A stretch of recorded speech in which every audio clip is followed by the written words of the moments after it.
ഉം, എന്താ നിനക്ക് പറയാനുണ്ടെന്ന് പറഞ്ഞത്? പെട്ടെന്ന് പറ, എനിക്ക് നാളത്തേക്കുള്ള നോട്ട്സ് പ്രിപ്പയർ ചെയ്യാനുള്ളതാ. കുളി കഴിഞ്ഞ് വന്ന ശ്രീയോടായി അഗ്നി അത് പറഞ്ഞതും അവൾക്ക് ചൊറിഞ്ഞു കയറി വന്നതാണ്. പിന്നെ വേണ്ടെന്ന് വെച്ച ശേഷം പറഞ്ഞു, നമുക്ക് ബാൽക്കണിയിൽ ചെന്ന് ഇത്തിരി കാറ്റുകൊണ്ട് സംസാരിച്ചാലോ? അതൊന്നും വേണ്ട, എവിടെ നിന്ന് പറഞ്ഞാൽ മതി. ശ്ശെ, നശിപ്പിച്ചു. ബാൽക്കണിയിൽ ചെന്ന് ഇത്തിരി കാറ്റൊക്കെ കണ്ട് കുറച്ചു നേരം വിദൂരതയിലേക്ക് നോക്കി നിന്ന് അതിൻ്റെ ഇടയിൽ കുറച്ച് ബീജിയം ഒക്കെയായി അങ്ങ് പൊലിപ്പിക്കാന്ന് കരുതിയപ്പോൾ നിങ്ങൾ ബ്ലോക്ക് അടിക്കുവാണോ മനുഷ്യ? ഈ സിനിമയിലും സീരിയലിലൊക്കെ ഇത്തരം സിറ്റുവേഷൻ ഉണ്ടാവാറുള്ളത് ഇതാണ്. അതുകൊണ്ട് ചടങ്ങ് ചടങ്ങ് പോലെ നടക്കട്ടെ എന്ന് കരുതി പറഞ്ഞതാ. വേണ്ടെങ്കിൽ വേണ്ട. നീ പെട്ടെന്ന് പറ ശ്രീ. നീ പെട്ടെന്ന് പറ ശ്രീ, ഇത് മതി എനിക്ക്. താൻ നീ ആയല്ലോ, അതും മനസ്സിലവൾ പറഞ്ഞു പറയാൻ തുടങ്ങി. അത് പിന്നെ എനിക്ക് അത്രയും പറഞ്ഞ് അവൾ നിർത്തി. അവൾക്ക് ചെറിയൊരു സ്റ്റാർട്ടിങ് ട്രബിൾ. ഛേ, പറയാൻ പറ്റുന്നില്ലല്ലോ. എന്തേലും നല്ല കാര്യം പറയാൻ വരുമ്പോൾ ഒടുക്കത്തെ വിക്കലും വിറയലും. അവൾ ആത്മകഥം പറഞ്ഞു. നിനക്ക് പറ. ആളുടെ ശബ്ദത്തിൽ ഇത്തവണ ഗൗരവം കലർന്നുവോ എന്നൊരു തോന്നലില്ലാതില്ല. ശടാ, ഇയാൾക്കെന്താ ഇത്ര ധൃതി? പറയുമല്ലേ, താ പിടിച്ചോ. നമ്മൾ തമ്മിൽ കണ്ടിട്ട് കുറേ ദിവസങ്ങളൊന്നും ആയില്ല എന്നറിയാം. ഒറ്റ നോട്ടത്തിൽ ഇയാളോട് എനിക്ക് ഒരു കുന്തവും തോന്നിയില്ല. എങ്കിലും ഇയാളുടെ താലി കഴുത്തി വീണ ശേഷം എനിക്ക് എന്തോ ഒരിത്. ആ ഒരിതിനെ എന്ത് പേരിട്ട് വിളിക്കണം എന്നൊന്നും എനിക്കറിയില്ലായിരുന്നു. പക്ഷെ ഇന്ന് ഇയാളുടെ പേരിനോട് ചേർന്ന് മറ്റൊരാളെക്കുറിച്ച് എല്ലാവരും പറയുന്നത് കേട്ടപ്പോൾ ഹൃദയത്തിൽ എവിടെയോ ഒരു വേദന. പിന്നീട് അത് ദേഷ്യത്തിന് വഴിമാറി. അതാണ് ക്ലാസ് കട്ട് ചെയ്തത്. പിന്നീട് ഇയാളോട് അങ്ങനെ പെരുമാറിയതും. കോളേജിൽ നിന്ന് വന്നതിന് ശേഷം ഒരുപാട് ചിന്തിച്ചു നോക്കി. അങ്ങനെ ചിന്തകൾക്കൊടുവിൽ എനിക്കൊരു ഉത്തരം കിട്ടി. Yes, I am in love with you. Really love you. I can live without you. അതും പറഞ്ഞ് ശ്രീ ഒന്ന് നിർത്തി. കഴിഞ്ഞോ? എന്തോന്ന്? പറഞ്ഞു കഴിഞ്ഞോന്ന്? കഴിഞ്ഞു. ഇത് കേട്ട് കിളി പോയി നിൽക്കുന്ന അഗ്നിയെ പ്രതീക്ഷിച്ചു നിന്ന് അവൾക്ക് തെറ്റിപ്പോയി ഗൈസ്.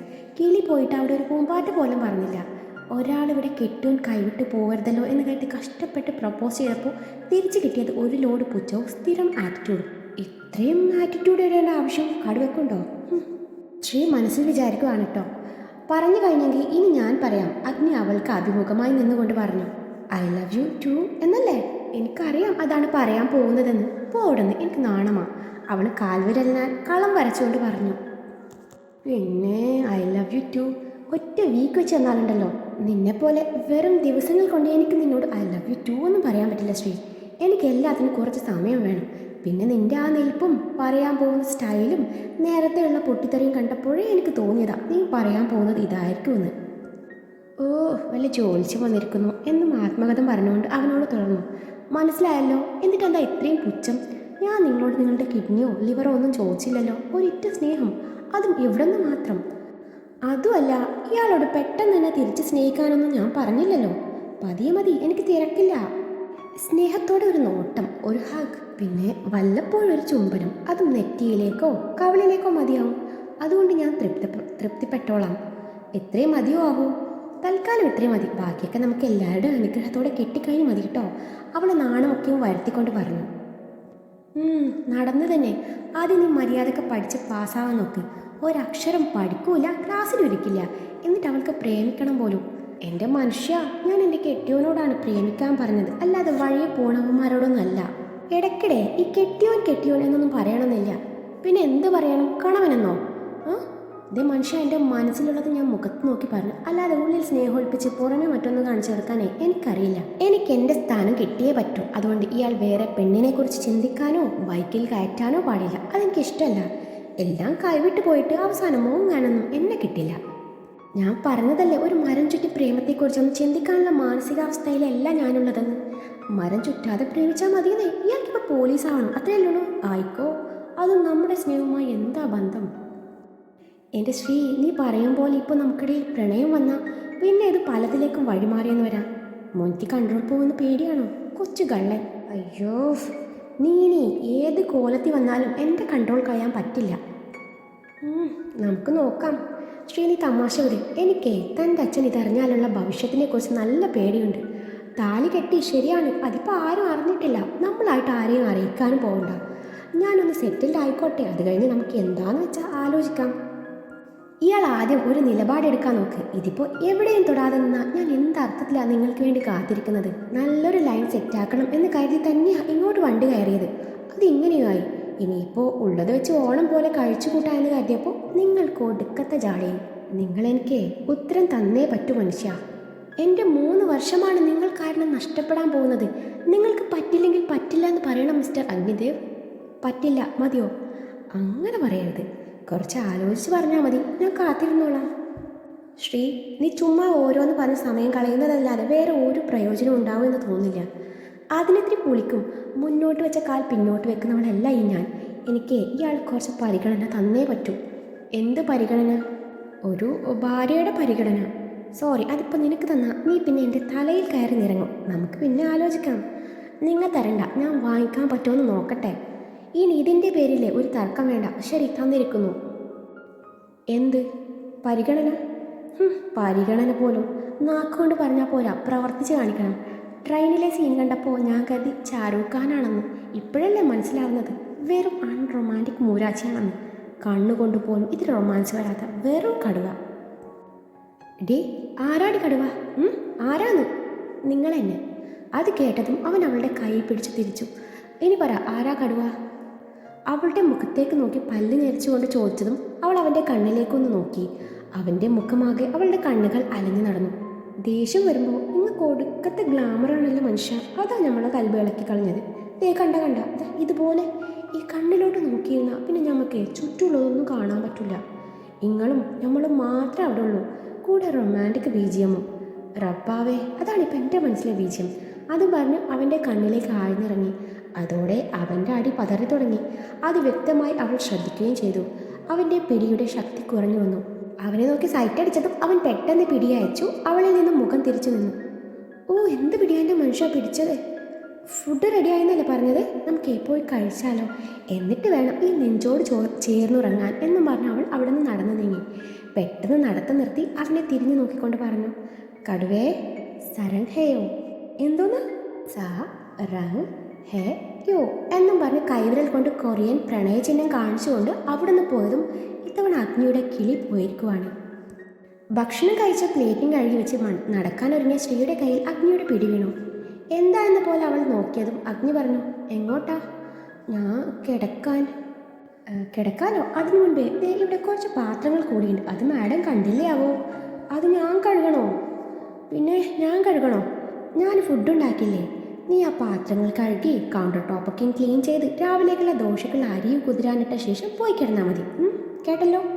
അല്ലെങ്കിലും ഫുഡ് കഴിച്ചപാടെ കിടക്കുന്നത് അത്ര നല്ല ശീലമല്ല. ഞാൻ പറഞ്ഞതല്ലേ, ഇതൊന്നും എനിക്കറിയില്ലെന്ന്. വീട്ടിലെ ജോലിക്കാർ 3 ശ്രീ വീണ്ടും നിഷ്കുവായി പറഞ്ഞു. അതിന്? അല്ല, ഞാൻ പറഞ്ഞതേ ഉള്ളൂ. എന്നാലേ അതിവിടെ പറയണ്ട. വാചകം ഓടിക്കാതെ പറഞ്ഞ പണി ചെയ്താൽ മതി. പെൺകുട്ടികളായ ഇത്തിരി അടക്കവും ഒതുക്കവും അത്യാവശ്യം വീട്ടുപണിയും വിവരവും വിദ്യാഭ്യാസവും കുറച്ച് ബുദ്ധിയും കൂടി വേണം.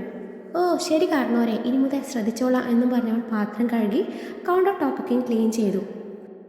ഇനി എന്താ ചെയ്യേണ്ടേ? ഇനി പച്ചരി വെള്ളത്തിൽ കുതിരാനിടണം. യു മീൻ ഗ്രീൻ റൈസ് എന്നും പറഞ്ഞ അരിയുടെ പാത്രങ്ങളൊക്കെയും തപ്പിയിട്ടും അവൾക്ക് പച്ച കളറിലുള്ള അരി കിട്ടിയില്ല. പാവം. നിന്റെ അച്ഛനെ നേരിട്ടൊന്ന് കാണാൻ പറ്റിയിരുന്നേ പറയായിരുന്നു. ഇതുപോലൊരു പ്രൊഡക്റ്റിനെ ഉണ്ടാക്കുന്നതിനേക്കാളും ഭേദം വല്ല തെങ്ങും വെച്ചിരുന്നേ കരിക്കെങ്കിലും കുടിക്കായിരുന്നു എന്ന്. മാറിക്ക്, ഞാൻ തന്നെ ചെയ്തോളാം എന്നും പറഞ്ഞ് അവൻ അരിയെടുത്ത് വെള്ളത്തിലിടുന്നതിനിടയിൽ അറിയാതെ അവൻ പറയുകയാണ്, എങ്ങനെ പോയാൽ നമ്മുടെ ആദ്യത്തെ കുഞ്ഞിനെ ഞാൻ തന്നെ പ്രസവിക്കേണ്ടി വരുമെന്നാണ് തോന്നുന്നത്. അത് കേട്ട ശ്രീയുടെ മുഖത്ത് നാണവും സന്തോഷവും എല്ലാം കലർന്നൊരു എക്സ്പ്രഷനാണ് വന്നത്. അപ്പോൾ വാദ്യാർക്ക് ഇമ്പ്രൂവ്മെൻ്റ് ഒക്കെ ഉണ്ട്, പക്ഷേ ഇനിയും ഒരുപാട് ഇമ്പ്രൂവ് ചെയ്യാനുണ്ട്.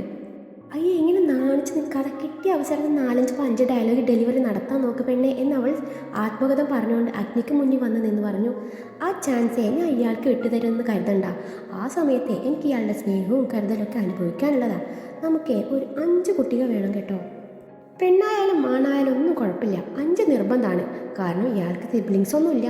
എൻ്റെ വീട്ടിൽ ഒരാളേ ഉള്ളൂ. നമ്മൾ ചരിത്രം തിരുത്തണം. അതിലൂടെ നമ്മളുടെ പരമ്പര ഒരു വലിയ പരമ്പരയായി മാറണം. എന്നിട്ട് സ്വന്തമായിട്ട് ഒരു സ്കൂളും കൂടി തുടങ്ങിക്കോ. മുട്ടേന്ന് വരുന്നില്ല, അവൾക്ക് 5 കുട്ടികൾ വേണത്രേ എന്നും പറഞ്ഞ് ഗൗരവത്തിൻ്റെ മുഖംമൂടി അണിഞ്ഞുകൊണ്ട് അവൻ അവിടെ നിന്ന് മെല്ലെ എസ്കേപ്പായി. പറഞ്ഞതുപോലെ തന്നെ ശ്രീ കിടക്കാനായി അവൻ്റെ മുറിയിലേക്കാണ് ചെന്നത്. അപ്പോഴേക്കും അഗ്നി ഉറക്കം നടിച്ചു ബെഡിൻ്റെ നടുവിലായി കിടന്നിരുന്നു. ചേടാ, ഞാൻ പറഞ്ഞതാണല്ലോ ഞാൻ കൂടി ഇവിടെ കിടക്കുമെന്ന്.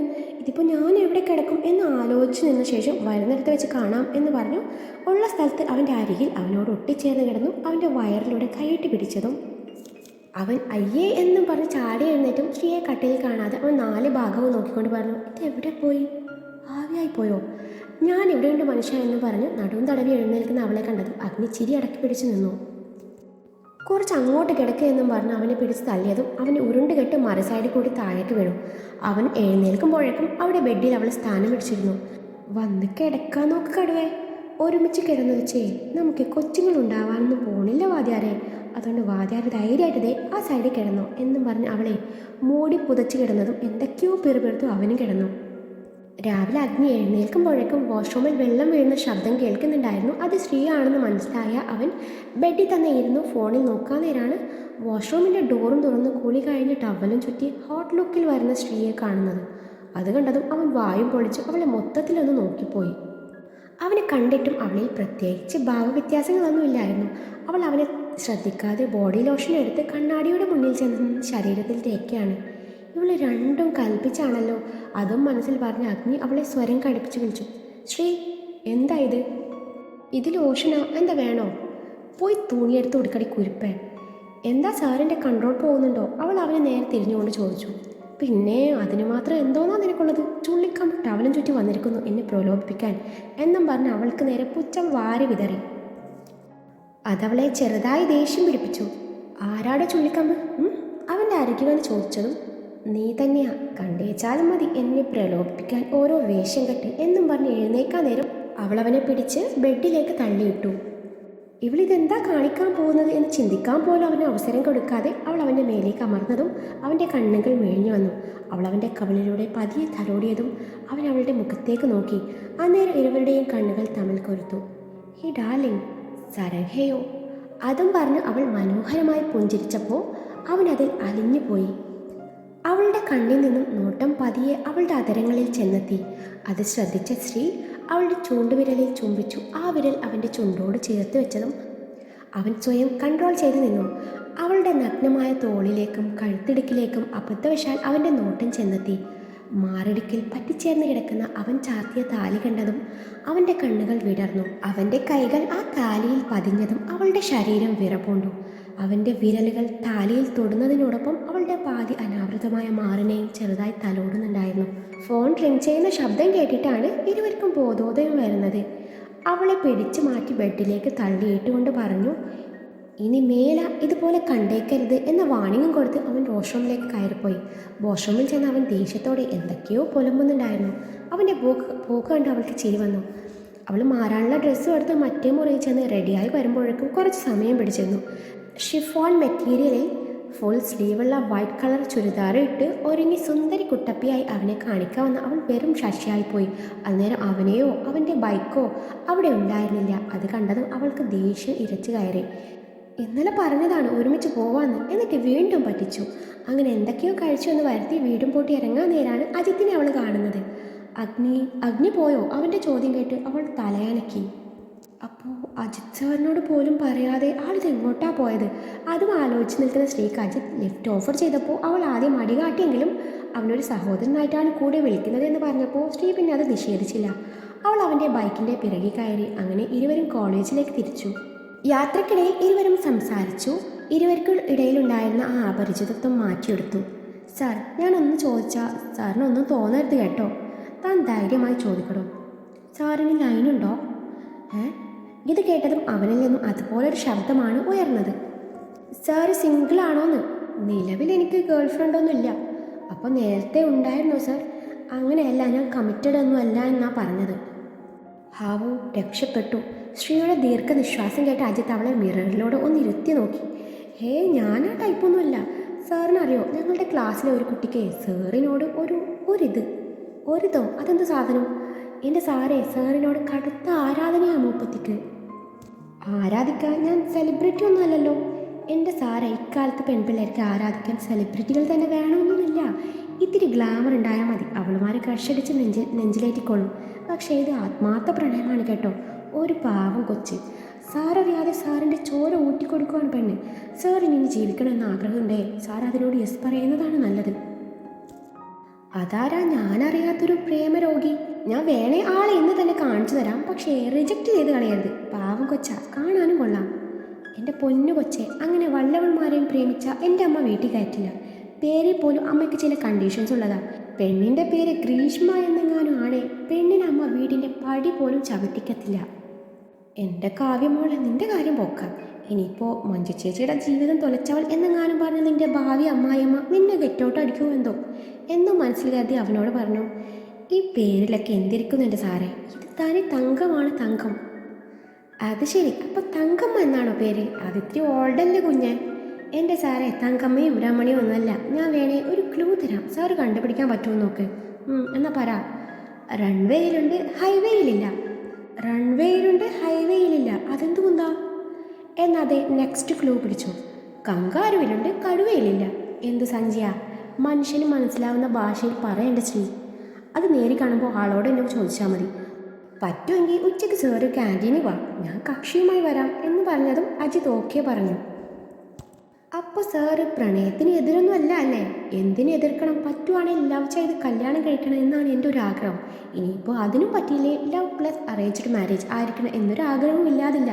ഇനിയിപ്പോൾ ഇതിന് രണ്ടിനും പറ്റിയില്ലേ ലവ് ആഫ്റ്റർ മാരേജ് അതെങ്കിലും നടത്തി തരണം എന്നൊരു പ്രാർത്ഥനയെ എനിക്കുള്ളൂ. സാറേ, സാറിന് സമയം കിട്ടുമ്പോഴേ കൂട്ടുകാരനെ എങ്ങനെ പ്രണയിക്കാം എന്നൊരു ക്ലാസ് എടുത്തു കൊടുക്കണേ. പുള്ളിക്കാരൻ ആകെ അറിയാവുന്നത് ഒരു ലോഡ് പുച്ഛം വാരി വിതരാനും കലിപ്പിടാനും മാത്രം. ആർക്ക്? അഗ്നിക്കോ? നല്ല കാര്യമായി. ഇപ്പം അവൻ ഇത്തിരി കലിപ്പൊക്കെ ഇട്ട് നടക്കുമെങ്കിലും പഠിക്കുന്ന ടൈമിലെ അവൻ മിക്ക പിള്ളേരെയും പോലെ അത്യാവശ്യം വായി നോക്കുകയും പ്രണയിക്കുന്നവരെ പ്രോത്സാഹിപ്പിക്കുകയും ചെയ്യുന്ന ആളായിരുന്നു. വായി നോക്കുമായിരുന്നോ? പിന്നല്ലാതെ. കോളേജ് ലൈഫ് നന്നായിട്ട് എൻജോയ് ചെയ്തിട്ട് തന്നെയാണ് അവൻ ഇവിടെ വരെ എത്തിയത്. അപ്പോൾ ക്ലാസ് കിട്ടിയായിരുന്നോ? പിന്നല്ലാതെ. പക്ഷെ പരീക്ഷ വരുമ്പോൾ കൊത്തിയിരുന്ന് പഠിച്ചേ അവൻ നല്ല മാർക്ക് വാങ്ങുകയും ചെയ്യും. പിന്നെ ഇപ്പോൾ ശ്രീയോട് കാണിക്കുന്ന അകൽച്ച അത് പുറമെയാണ്. അതുകൊണ്ട് അവനെ ദേഷ്യം കയറ്റാൻ താൻ ഓരോന്ന് ചെയ്യുന്നതിന് മുൻപേ നല്ലവണ്ണം ആലോചിക്കുന്നത് നല്ലതാണ്. ദേഷ്യം ഒന്നും അവനെ പിന്നെ പിടിച്ചാൽ കിട്ടില്ല. അത്രയും പറഞ്ഞപ്പോഴേക്കും കോളേജ് എത്തിയിരുന്നു. അജിത്തിൻ്റെ ബൈക്കിൽ നിന്ന് ഇറങ്ങി വരുന്ന സ്ത്രീയെ കണ്ട് കാവ്യ അമലും വായുമ്പോൾ ചേക്കുവാണ്. അജിത്തിൻ്റെ ബൈക്കിൽ നിന്ന് ഇറങ്ങി വരുന്ന സ്ത്രീ അഗ്നി ദൂരെ നിന്നും കണ്ടിരുന്നു. അവരത് കാര്യമാക്കാതെ സ്റ്റാഫ് റൂമിലേക്ക് കയറിപ്പോയി. ഫ്രീ ഹവർ സമയത്ത് കാവ്യയും കൂട്ടി ക്യാൻറ്റീനിൽ ചെന്നതാണ് ശ്രീ അമലും. അജിത്തിനോട് രാവിലെ സംസാരിച്ചതൊക്കെ അവൾ ഇരുവരോടും പറഞ്ഞിരുന്നു. ഇപ്പോൾ സാറ് ഫ്രീ ആണെന്ന് ഞാൻ നോക്കിയിട്ട് വരാം, നിങ്ങൾ എവിടെ ഇരിക്കുമെന്ന് പറഞ്ഞ് നടക്കാൻ ഒരുങ്ങിയ ശ്രീയുടെ കയ്യിൽ കാവ്യയുടെ പിടി വീണു. വേണ്ടടി, എനിക്ക് പേടിയാ. ഓ, നീ ഇങ്ങനെ വൺ സൈഡിൽ അവിക്കൊണ്ട് നിൽക്കാതെ അന്തസ്സായി പ്രൊപ്പോസാ നോക്കി വേണ്ടേ. അമൽ അവളെ എൻകറേജ് ചെയ്തു. എടാ, ഇനിയിപ്പോൾ സാർ എന്നെ കണ്ട് അപ്പോൾ തന്നെ നോ അടിച്ചു വിട്ടാൽ എനിക്ക് വിഷമാവും. ഇതിപ്പോൾ എൻ്റേതാണെന്ന് കരുതി വായു നമുക്ക് നോക്കാമല്ലോ. ഒന്ന് പോടി, നിന്നെ ആർക്കാണ് ഇഷ്ടമാകാത്തത്? അറിഞ്ഞിടത്തോളം ആളൊരു നൈസ് പേഴ്സണാണ്. നിങ്ങളിവിടെ നിൽക്ക്, ഞാനൊന്ന് നോക്കിയിട്ട് വരാം എന്നും പറഞ്ഞ് ശ്രീ സ്റ്റാഫ് റൂമിലേക്ക് നടന്നു. സ്റ്റാഫ് റൂമിൽ അന്നേരം അഗ്നിയും ലാവണ്യ ബസ് മാത്രമാണ് ഉണ്ടായിരുന്നത്. അന്നേരം ലാവണ്യ അഗ്നിയുടെ നേരെ ഓപ്പോസിറ്റുള്ള ചെയറിലിരുന്ന് അവനോട് സംസാരിക്കുന്നുണ്ട്. അഗ്നിയോട് സംസാരിക്കുന്നതിനിടയിൽ ലാവണ്യ നിർത്താതെ ചിരിക്കുന്നുണ്ട്. ഈ സമയത്താണ് ശ്രീ അജിത്തിനെ അന്വേഷിച്ച് അങ്ങോട്ട് വരുന്നത്. ഇരുവർ തമ്മിലുള്ള സംസാരവും ചിരിയും കണ്ട് സ്ത്രീക്ക് പെരുവിൽ തൊട്ട് അങ്ങ് ചൊറിഞ്ഞു കയറി വന്നു. വാദിക്കാൻ നിൽക്കുന്ന സ്ത്രീയെ കണ്ട് അഗ്നി അങ്ങോട്ട് നോട്ടം വായിച്ചതും ലാവണ്യയും അങ്ങോട്ട് നോക്കി. ശ്രീയോട് ലാവണ്യ കാര്യം തിരക്കിയപ്പോൾ അവളെന്തോ കള്ളം പറഞ്ഞു അഗ്നിയെ ദഹിപ്പിച്ച് നോക്കി ദേഷ്യത്തോട് അവിടെ നിന്ന് പോയി. ഓ, അത്രയ്ക്കും കിണിക്കാൻ പുള്ളിക്കാരൻ എന്ത് കോമഡി ആണാവോ പറഞ്ഞത്. വല്ല ടിൻറ്റുമോൻ കോമഡി ആവും. വായി നോക്കി ഇങ്ങനെ വരട്ടെ, ഞാൻ കാണിച്ചു കൊടുക്കുന്നുണ്ട്. അങ്ങേർക്ക് എന്തും കാണിക്കാം, ഞാൻ എന്തേലും ചെയ്ത കുറ്റം. അവനെ പ്രാകുന്നിടയിലാണ് അജിത് സാറിനെ കാണുന്നത്. അങ്ങനെ ആളുടെ കൈയും കാലും പിടിച്ച് ആളെയും കൂട്ടി അവൾ ക്യാൻറ്റീനിലേക്ക് നടന്നു.